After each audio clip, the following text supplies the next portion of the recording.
Rusiyalı oliqarx Samvel Karapetyan hakimiyyətə gəlsə, Azərbaycan və Ermənistan arasında yeni müharibə qaçılmaz olacaq.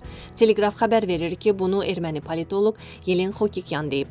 Ekspert bildirib ki, oliqarx və sabiq prezident iyunun 7-sində keçiriləcək parlament seçkilərini rüşvət hesabına udmaq istəyir. Keçmişdə Ermənistan vətəndaşlarının səslərini oğurlamaq və hakimiyyəti qəsb etmək üçün bu cür vasitələrdən necə istifadə etdiklərinə nəzər salsaq, onların yenidən bu vasitələrə əl atması təəccüblü deyil.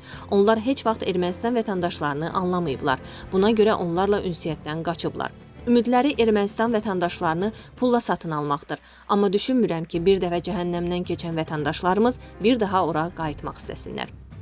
Ekspertin sözlərinə görə Karapetyan və Koçaryan Ermənistan vətəndaşının gələcəyə olan inamını qırmaq istəyir. Rusiyapərəst qüvvələr hakimiyyətə gəlsələr çətinliklə əldə edilən sülh razılaşmalarını, Tramp marşrutu layihəsini ləğv edəcəklərini söyləyirlər. Bu, onların müharibə gətirəcəyi anlamına gəlmirmi?